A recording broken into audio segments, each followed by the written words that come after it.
أعوذ بالله من الشيطان الرجيم بسم الله الرحمن الرحيم يا بني إنها إن تك مثقال حبة من خردل فتكن في صخرة أو في السماوات أو في الأرض يأت بها الله إن الله لطيف خبير يا بني أقم الصلاة وأمر بالمعروف وانه عن المنكر واصبر على ما أصابك إن ذلك من عزم الأمور صدق الله العظيم.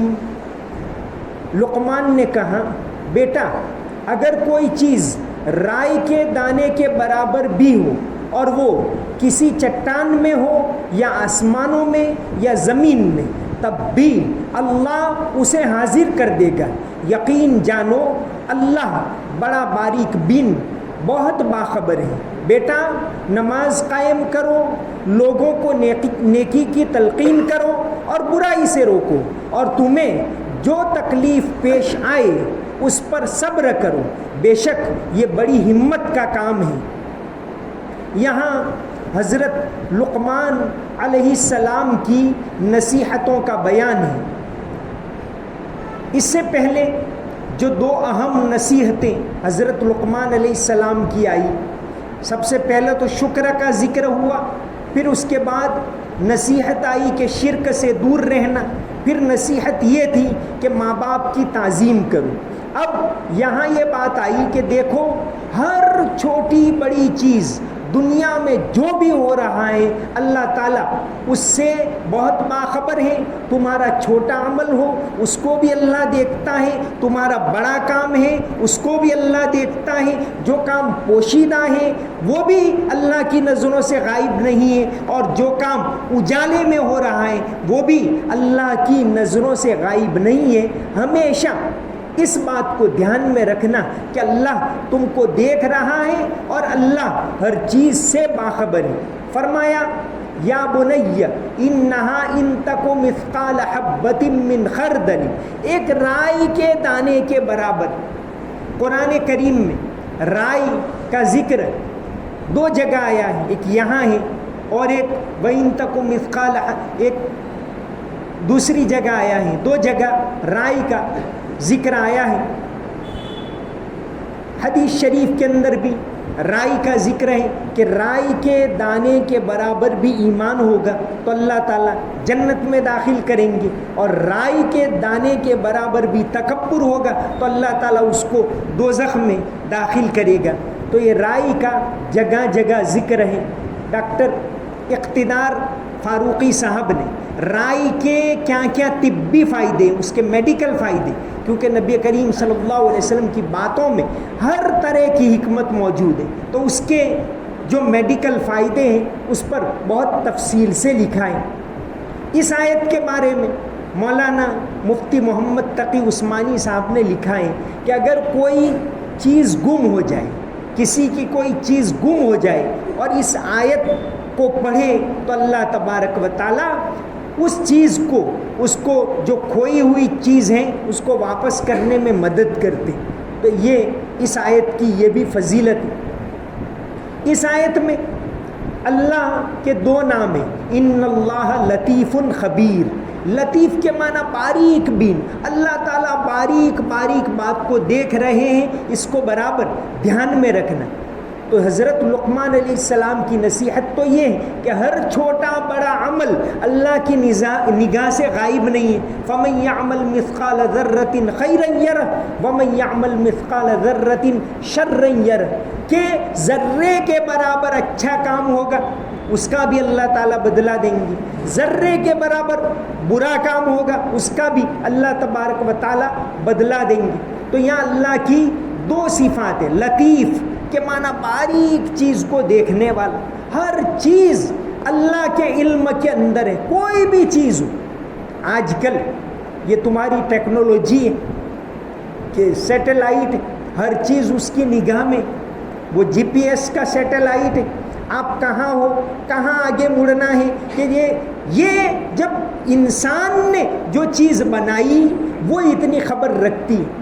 انسان تو بڑا بھولنے والا ہے، 2 دن پہلے کیا کھایا تھا وہ بھی اس کو یاد نہیں، لیکن قیامت کے دن اللہ تبارک و تعالیٰ A to Z لفظ ب لفظ اس کا پورا اعمال نامہ اس کو دیں گے کہ دیکھ تو نے دنیا میں کیا کیا، اس کو دیکھ لے۔ تو اللہ کی ایک صفت ہے لطیف، اور دوسری صفت یہ آئی لطیف خبیر کہ اللہ تعالیٰ ہر چیز سے باخبر ہے۔ اللہ تعالیٰ کی ایک تو ذات ہے، اللہ کا ذاتی نام، ایک ہے اس کے صفاتی نام۔ علماء لکھتے ہیں کہ دین کے 2 حصے ہیں، ایک ہے معرفت رب اور دوسرا ہے عبادت رب۔ معرفت رب کا مطلب اللہ کو پہچاننا، عبادت رب یعنی اللہ کی عبادت کرنا۔ تو دین کے 2 حصے، معرفت رب اور عبادت رب۔ پھر معرفت رب کے 2 حصے، اللہ کی ذات اور اللہ کی صفات۔ تو انسان غور کرے اللہ کی صفات کے اوپر، جتنی بھی خوبیاں ہیں اللہ کے لیے دنیا کے اندر، جتنی بھی کہ بھئی پھول خوبصورت ہے تو تعریف اللہ کی ہوئی، انسان خوبصورت ہے تعریف اللہ کی ہوئی، یہ انسان بہت ذہین ہے تعریف اللہ کی ہوئی، ساری تعریف اللہ کے لیے۔ تو اللہ تعالیٰ کی صفات ویسے بہت ساری ہیں، لیکن جیسا کہ حدیث شریف کے اندر آتا ہے ان للہ تعالی 99 اسما، اللہ تعالیٰ کے 99 نام ہیں۔ فمن احصاها دخل الجنہ، جو شخص ان ناموں کو یاد کرے گا وہ جنت میں داخل ہوگا۔ اللہ تعالیٰ کے 99 نام، ویسے ساری خوبیاں اللہ کی، لیکن جو حدیث میں خاص 99 نام اس کے بتائے گئے، وہ 99 نام کون سے؟ جیسے یہ لطیف اللہ کا نام ہے، خبیر یہ اللہ کا نام یعنی صفت ہے، وَلِلَّهِ الْأَسْمَاءُ الْحُسْنَى فَادْعُوهُ بِهَا کہ اللہ کے اچھے نام ہیں، ان کے ذریعے تم اللہ تبارک و تعالیٰ کو بلاؤ، اللہ کو پکارو۔ قُلِ ادْعُوا اللَّهَ أَوِ ادْعُوا الرَّحْمَٰنَ أَيَّمَّا تَدْعُوا فَلَهُ الْأَسْمَاءُ الْحُسْنَى۔ کل تم نے تراویح کے اندر سنا کہ اللہ تعالیٰ کے سارے اچھے نام ہیں، تو ان میں سے یہ نام ہے۔ تو حدیث میں یہ آتا ہے کہ جو شخص اللہ کے 99 نام کو یاد کرے گا، ان کو پڑھے گا، وہ شخص جنت میں داخل ہوگا۔ تو یہ 99 نام کون سے؟ اس کی بہت اچھی تحقیق قاضی سلیمان منصور پوری نے کی، ایک انگریز کے زمانے میں جج تھے، 1930 میں جب حج کو گئے تو اور انتقال ہوا۔ ان کی چند کتابیں بہت اہم ہیں، اس میں نبی کریم صلی اللہ علیہ وسلم کی سیرت کے اوپر ان کی ایک کتاب ہے رحمت للعالمین، یہ بہت زیادہ اہم کتاب ہے۔ ایک اصحاب بدر یعنی بدر میں کون سے 313 صحابہ تھے، ان کے حالات انہوں نے لکھے، اور ایک ان کی کتاب ہے معارف الاسماء شرح و اسماء اللہ الحسنى کہ اللہ تعالیٰ کے 99 نام۔ تو انہوں نے 99 ناموں میں سے 88 نام تو ایسے جو قرآن میں 88 نام اللہ کے قرآن میں، اور باقی 11 حدیث سے۔ حدیث میں یہ 88 ہے، وہ بھی حدیث میں بھی موجود ہیں، لیکن ان دونوں کو ملا کر کون سے 99 نام اللہ کے ہیں اس پر بہت تفصیل سے انہوں نے بحث کی۔ تو فرمایا کہ اللہ تعالیٰ لطیف، بہت باریک دیکھنے والا ہے، ہر چیز پر اس کی نگاہیں۔ CCTV کیمرہ کو تو آپ دھوکہ دے سکتے ہو، اللہ کو دھوکہ نہیں دے سکتے۔ خبیر، ہر چیز سے وہ باخبر۔ یہ اب اس کے بعد کی آیت نصیحت، یا بنی اقم الصلاۃ وامر بالمعروف وانہا عن المنکر واصبر علی ما اصابک۔ 4 نصیحتیں ہیں حضرت لقمان علیہ السلام کی، 4 نصیحتیں ہیں اس 17ویں آیت کے اندر۔ یا بنی اقم الصلاۃ، نماز قائم کرو، پہلی نصیحت نماز قائم کرو۔ نماز اللہ تعالیٰ کی اہم عبادت ہے، اور قرآن میں جگہ جگہ نماز کو قائم کرنے کا حکم ہے، پڑھنے کا نہیں، اس کو پابندی سے پڑھنے کا حکم۔ جیسے سورہ مومنون میں اللہ کے نیک بندوں کا تذکرہ ہے، مومن بندوں کی صفات کیا کیا ہیں، تو سب سے پہلے فرمایا الذین هم فی صلاتہم خاشعون، کہ وہ اپنی نماز کے اندر خشوع سے کھڑے رہتے۔ خشوع اور خضوع 2 لفظ۔ خشوع کا مطلب ہے دل کا جھک جانا، اور خضوع کا مطلب ہے اعضاء کا جھک جانا، کہ اعضاء بھی بالکل جس طرح رکھنے وہ ادھر ادھر کھیلتا نہیں، اور خضوع اور خشوع کا مطلب دل بھی اللہ کی طرف مائل ہو، اس طرح نماز پڑھنا۔ تو حضرت لقمان علیہ السلام کی نصیحت اقیم الصلاۃ، نماز قائم کرنا۔ معطا امام مالک میں روایت ہے کہ حضرت عمر رضی اللہ عنہ نے سارے گورنروں کو خط لکھے کہ اپنے اپنے علاقوں کے اندر نماز کی پابندی کی طرف برابر دھیان دو، یہ اسلامی حکومت کی ذمہ داری ہے۔ شاہ ولی اللہ رحمۃ اللہ علیہ، ان کی ایک کتاب ہے ازالۃ الخفا، اس کے اندر انہوں نے لکھا ہے کہ اسلامی حکومت کی ذمہ داری ہے مسجدیں تعمیر کروانا اور جمعہ اور جماعت کو قائم کرنا، یہ اسلامی حکومت کی ذمہ داری ہے۔ مسجدیں بنانا، بھئی لوگ نماز پڑھیں گے تو کب پڑھیں گے، مسجدیں ہوگی۔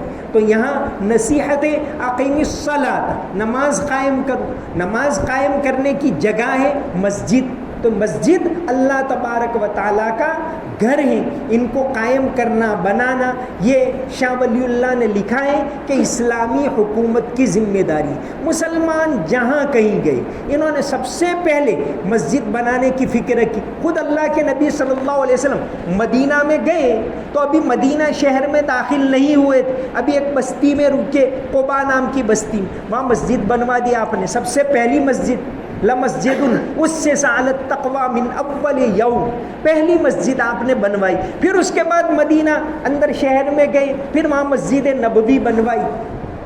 تو یہ مسجد اللہ تبارک و تعالیٰ کی عبادت کا مقام ہے، جگہ جگہ مسلمانوں نے مسجد بنوائی۔ برطانیہ کی سب سے پہلی مسجد عبداللہ کویلیم نے بنوائی تھی، برطانیہ کے اندر لیورپول کے اندر جو مسجد ہے 1889 کے اندر عبداللہ کویلیم، یہ ہنری کویلیم غیر مسلم تھے، یہ مراکش کے اندر گئے علاج کروانے کے لیے اس زمانے میں 1887 میں۔ انہوں نے وہاں کے حالات دیکھے، وہاں کے مسلمانوں کو دیکھا، متاثر ہو، بڑے رئیس گھرانے کے پولیٹیکل آدمی تھے تو مسلمان ہو گئے، اور برطانیہ جا کر پھر ایک مسجد بنوائی لیورپول میں جو عبداللہ کویلیم مسجد کہلاتی۔ یہ برطانیہ کی سب سے پہلی مسجد۔ امریکہ کے اندر، امریکہ میں تو بہت ساری، تقریباً اس وقت 3000 کے قریب مسجدیں، آج سے 5 سال پہلے جو ان کا ڈیٹا آیا تھا 2700 مسجدیں تھیں، تو ابھی تقریباً 3000 مسجدوں کا اندازہ وہاں ہے۔ تو وہاں کی مسجد یہ ان کی تاریخ بتاتی ہے کہ مدر ماسک جو امریکہ کی ایک ریاست ہے آیووا کے اندر سیڈر شہر کے اندر ہے، 1934 میں بنی، اور سیریا کے کچھ لوگ وہاں رہنے گئے تو انہوں نے بنائی تو عرب لوگوں، لیکن کچھ عرصے میں ویران ہو گئی۔ اصل قائم کرنا ہے، صرف بنانا کافی نہیں ہے کہ مسجد تو بنا دی، شب بھر میں ایمان کی حرارت والوں نے، من اپنا پرانا پاپی ہے، برسوں میں نمازی بن نہ سکا۔ مسجد بنانا اور اس کو آباد کرنا، الحمدللہ ہندوستانی لوگ مسجد کو بناتے بھی اور اس کو آباد بھی کرتے۔ تو یہ مسجد تو بنائی انہوں نے آیووا کے اندر، لیکن وہ اولاد کی فکر نہیں کی، دینی تعلیم کی، تو کچھ عرصے میں ویران ہو گئی۔ بعد میں وہاں کچھ ہندوستانی لوگ گئے اور دوبارہ آباد کی، ابھی بھی وہ موجود ہیں آیووا کے اندر۔ تو یہ لوگ بتاتے 1934 میں، لیکن صحیح نہیں۔ امریکہ کے اندر تو اسلام کولمبس سے پہلے پہنچ چکا تھا۔ ایک ڈاکٹر عبدالحق حقی صاحب ہیں، امریکہ کے اندر ہی رہتے ہیں، اور انہوں نے ایک کتاب لکھی امریکہ کی تاریخ کے اوپر، ہوئے تم دوست جس کے، بہت اچھی کتاب۔ اس میں انہوں نے تاریخی باتیں لکھی ہیں، وہاں بہت ساری عربی تحریریں وہاں کی دریافت کی اور بتایا ہے کہ امریکہ میں کولمبس سے پہلے مسلمان موجود تھے۔ تو بہرحال یہ مسجد ہے، اللہ تعالیٰ کا گھر ہے۔ اس وقت دنیا میں سب سے زیادہ مسجدیں انڈونیشیا میں، امریکہ کا ایک ادارہ ہے پیو انٹرنیشنل جو دنیا میں ڈیٹا کے بارے میں بہت زیادہ فکر مند رہتا ہے، اس کا جو اعداد و شمار اس کے مطابق دنیا میں سب سے زیادہ مسجدیں پہلے نمبر پر انڈونیشیا میں 8 لاکھ اور دوسرے نمبر پر ہندوستان میں 7 لاکھ مسجدیں ہیں. پیو انٹرنیشنل کے مطابق ہندوستان کے اندر 7 لاکھ مسجدیں پرانی ہیں، نئی ہیں. ان مسجدوں کو آباد کرنا، اقیم الصلاۃ نماز کو قائم کرنا، اللہ کی یاد کو قائم کرنا، واقیم الصلاۃ لذکری، تو یہ ساری مسجدیں اس لیے بنی ہیں تاکہ وہ آباد رہیں. ایک آزادی کی لڑائی کے بہت پیش رہنے والے پنڈت سندر لال نے ایک کتاب لکھی ہے بھارت میں انگریزی راج. یہ ایسی کتاب تھی کہ انگریز ان سے خفا ہو گئے اور اس کتاب کے اوپر پابندی لگا دی تھی. وہ ہندو مسلم ایکتا کے بڑے حامی تھے. تو پنڈت سندر لال نے تو یہ لکھا ہے اس کتاب کے اندر کہ ہندوستان میں آپ صلی اللہ علیہ وسلم کی زندگی میں 11 مسجدیں بن گئی تھی. 11 مسجدیں آپ صلی اللہ علیہ وسلم کی زندگی کے اندر بنی. 2 تو بہرحال ریکارڈ شدہ تاریخ کے مطابق، ایک تو کیرل کے اندر ہے کوڈنگلور میں جو مسجد ہے چیرامن ملک مسجد ابھی بھی موجود ہے. عیسوی سن 628 میں بنی. آپ صلی اللہ علیہ وسلم اس 629 میں بنی. 629 آپ صلی اللہ علیہ وسلم 632 میں اس دنیا سے تشریف لے گئے. تو آپ کی زندگی کی ایک مسجد. اور تمل ناڈو کے اندر قلعہ کرائی میں ایک مسجد ہے، وہ بھی 630 میں بنی آپ صلی اللہ علیہ وسلم کی زندگی میں اور ابھی بھی موجود ہے. تو اسلام کی کرنیں اس ملک کے اندر بہت پہلے آ چکی تھی. یہاں حضرت لقمان علیہ السلام کی پہلی نصیحت ہے اقیم الصلاۃ، اے بیٹے نماز کو قائم کرنا. نماز اہم ترین عبادت ہے. سورہ مومنون کے اندر جیسا کہ میں نے بتایا کہ اللہ تعالیٰ نے مومنوں کی خاص صفتیں بیان کی. اس میں پہلی صفت الذین ہم فی صلاتہم خاشعون، پھر اس کے بعد والذین ہم عن اللغو معرضون والذین ہم للزکاۃ فاعلون وغیرہ مسلسل صفتیں بیان کی. پھر آخری آیت میں پھر بتایا والذین ہم علی صلواتہم یحافظون، کہ وہ اپنی نمازوں کی پوری حفاظت کرتے. تو فرمایا کہ یا بنیا اقیم الصلاۃ، اے میرے پیارے بیٹے نماز قائم کرنا، وامر بالمعروف، اور اچھے کاموں کا حکم دینا، اچھے کاموں کی تلقین کرتے رہنا. دوسری نصیحت کی کہ بھلائی کا حکم دینا، اچھے کاموں کی تلقین کرنا. اب اچھے کاموں کی تلقین کرنا، بھلائی کا حکم دینا، اور تیسرا ہے برائی سے روکنا. وَأْمُرْ بِالْمَعْرُوفِ وَانْهَ عَنِ الْمُنْكَرِ، پہلا ہے نماز کو قائم کرو، دوسرا ہے اچھے کاموں کا حکم دو، تیسرا ہے برائی سے روکو. اس کا طریقہ اللہ تبارک و تعالیٰ نے خود بتایا ہے. جیسے سورہ نحل میں فرمایا ادعو الی سبیل ربک بالحکمت والموعظۃ الحسن، اچھی نصیحت کے ذریعے اور حکمت کے ساتھ بلاؤ. ہم لوگ اس طرح بلاتے ہیں کہ اکرام مسلم بھی اس کے اندر ملحوظ نہیں رہتا. کسی کو دعوت دیتے ہیں پہلے ہم اپنے آپ کو دیکھیں اور دعوت دیں، دین کا کام ضرور کریں، لیکن اپنے آپ کو بڑا نہ سمجھیں، سامنے والے کے اکرام کو برابر دھیان میں رکھیں. وَأْمُرْ بِالْمَعْرُوفِ وَانْهَ عَنِ الْمُنْكَرِ، قرآن نے کیا حکم دیا؟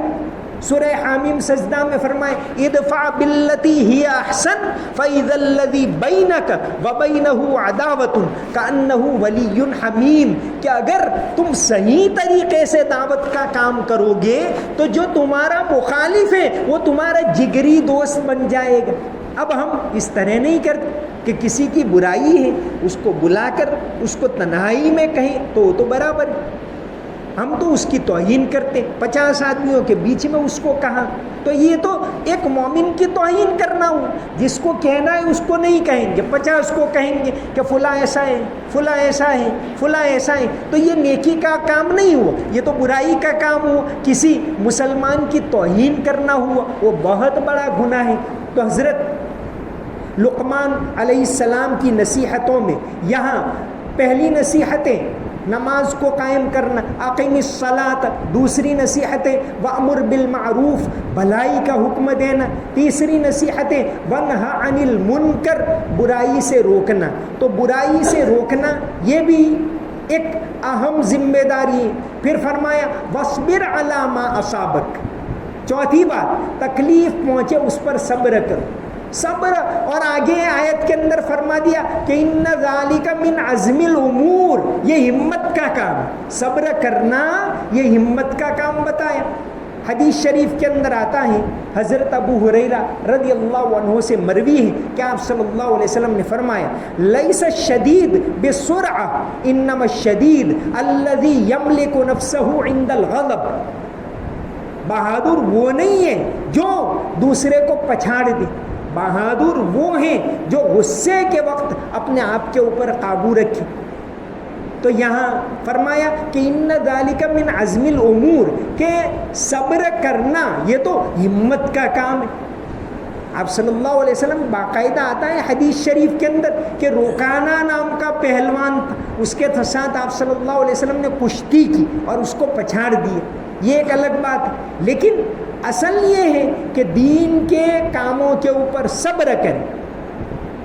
فتح مکہ کے دن پھر وہ روکانا بعد میں ایمان لے آئے تھے، تو آپ صلی اللہ علیہ وسلم نے ان کو پچھاڑ دیا تھا، لیکن دین اسلام کے اندر شروع میں جتنی صورتیں اتری اس کے اندر صبر کی تلقین ہے۔ سورہ مزمل کے اندر ہے فصبر صبرا جمیلا انہ، اور پھر سورہ مدثر کے اندر ہے ولربک فصبر، سورہ نون کے اندر ہے فصبر لحکم ربک ولا تکن کصاحب الحوت، یہاں ہے کہ صبر کرو ان ذالک من عزم الامور۔ تو صبر کرنا، صبر کو ہم نے بہت لیمیٹیڈ کر دیا ہے۔ یہ صبر یہ نہیں کہ آدمی کو کھانا نہیں ملا صبر، یہ تو آدمی کے اندر کھانا پینا یہ اللہ کی نعمتیں ہیں، لیکن آدمی کے اندر بہادری اس سے نہیں ہوتی۔ جیسا کہ علامہ اقبال نے بہت عالی شان مثال دی حضرت علی کی، حضرت علی کی مثال دی کہ حضرت علی جو کی روٹی کھاتے۔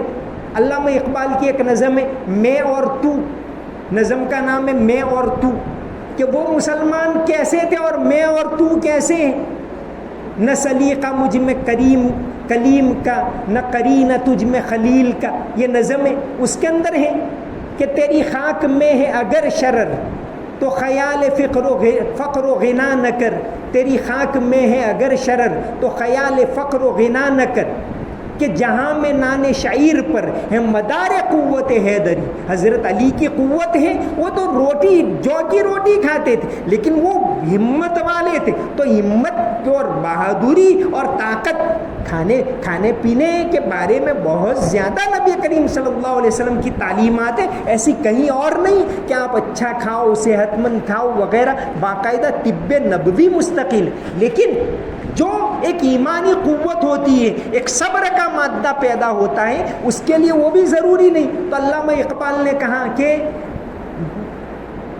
تیری خاک میں ہے اگر شرر تو خیال فقر و غنا نہ کر، کہ جہاں میں نان شعیر پر ہے مدار قوت حیدری، کہ حضرت حیدر رضی اللہ عنہ نے، یعنی حضرت علی رضی اللہ عنہ نے ایک لات میں دروازہ توڑ دیا، وہ طاقت کہاں سے تھی؟ وہ ایمان کی طاقت تھی۔ اسی کو علامہ اقبال نے ایک اور جگہ کہا ہے کہ غلامی میں کام آتی ہے تدبیریں نہ تقدیریں، جو ہوں ذوق یقین پیدا تو بن جاتی ہیں تقدیریں، کوئی اندازہ کر سکتا ہے اس کے زور بازو کا، نگاہ مرد مومن سے بدل جاتی ہیں تقدیر۔ کہ اگر ایمان ہے تو کوئی اندازہ کر سکتا ہے اس کے زور بازو کا، کہ مومن کے بازو میں کیسی طاقت ہوگی، نگاہ مرد مومن سے بدل جاتی ہے تقدیر۔ کہ اگر سچا پکا مومن ہے تو اس کی نظر سے ہی اللہ تبارک و تعالی نقشہ بدل دیتے۔ تو یہ ایمانی قوت اصل ضروری ہے۔ یہاں یہی ہے کہ وَأْمُرْ بِالْمَعْرُوفِ وَانْهَ عَنِ الْمُنْكَرِ وَاصْبِرْ عَلَىٰ مَا أَصَابَكَ، کہ تم کو جو تکلیف پہنچے اس پر صبر کرو۔ دنیا میں تکلیف تو پہنچے گی، کوئی شک نہیں۔ اللہ تعالیٰ نے فرما دیا لَقَدْ خَلَقْنَا الْإِنسَانَ فِي كَبَدٍ، کہ اللہ نے انسان کو تکلیف کے اندر پیدا کی۔ دو پہلو ہیں دنیا میں، آسان، آپ یہ نہ سمجھے کہ بہت بڑا مالدار ہے تو سکون میں، کسی کو مالی لحاظ سے تکلیف ہے، کسی کو اولاد کے لحاظ سے تکلیف ہے، کسی کو جسمانی لحاظ سے تکلیف ہے۔ کوئی دنیا کے اندر ہر ایک کسی نہ کسی تکلیف کے اندر مبتلا ہے، لیکن اصل یہ ہے یار جس حال میں رکھے وہی حال اچھا ہے، نہ خوشی اچھی ہے اے دوست، نہ ملال اچھا ہے، یار جس حال میں رکھے وہی حال اچھا ہے کہ اللہ نے جس حال پر رکھا اس کے اوپر آدمی صبر کرے۔ تو حضرت لقمان علیہ السلام کی نصیحتوں کے اندر یہاں یہ بات ہے کہ وَاصْبِرْ عَلَىٰ مَا أَصَابَكَ، جو تکلیف پہنچے اس پر صبر کرو، إِنَّ ذَلِكَ مِنْ عَزْمِ الْأُمُورِ، کہ یہ ہمت کے کاموں میں سے ایک۔ امریکہ کے اندر سے ایک کتاب لکھی گئی، نیپولین ہل، امریکہ کا ایک بہت مشہور مصنف، اس نے ایک کتاب لکھی ہے تھنک اینڈ گرو ریچ۔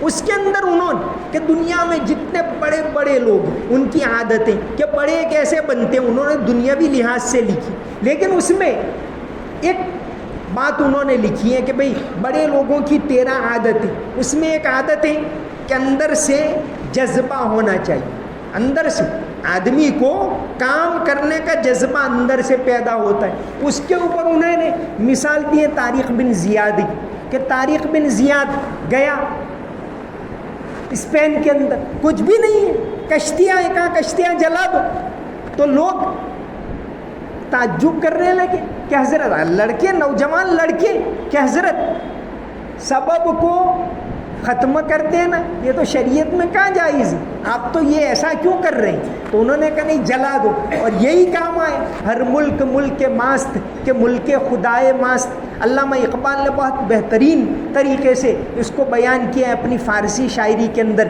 کہ تاریخ چمر کنارہ اندلس سفینہ سوخت، مولانا تقی صاحب تو اس کو گاتے ہیں، تاریخ چمر کنارہ اندلس سفینہ سوخت، جب تاریخ نے اندلس کے کنارے کے اوپر کشتیاں جلا دی، گفتند کار تو بنی گاہیں خرد خطاس، کہہ رہے یہ عقل کا کام نہیں کر رہے آپ، دوریم از سواد وطن باز چوں رسیم، کہ ہم تو دور ہیں واپس بھی تو جانا ہے، دوریم از سواد وطن باز چوں رسیم، ترک سبب ضرور شریعت کجا رواست۔ تو پھر آگے طارق بن زیاد نے جواب دیا، لوگوں نے کہا کہ اسباب اختیار کرو، تو تاریخ نے جواب دیا کہ دوریم السواد وطن باز چوں رسیم، ترک سبب ضرور شریعت کجا رواست، تاریخ خندید و دست خیش بشمشیر برد و گفت، مسکرائے ہاتھ میں تلوار لی اور کہاں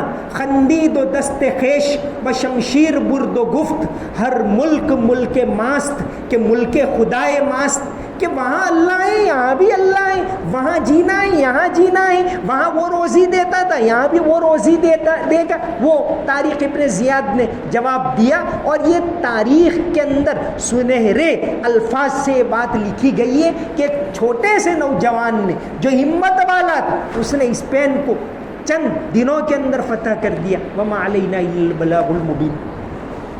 اللهم صل على محمد وعلى ال محمد وبارك وسلم، رب اغفر وارحم وتجاوز عما تعلم انك انت العز الاكرم، ربنا اتنا في الدنيا حسنه وفي الاخره حسنه وقنا عذاب النار، سمعنا واطعنا غفرانك ربنا واليك المصير برحمتك يا ارحم الراحمين۔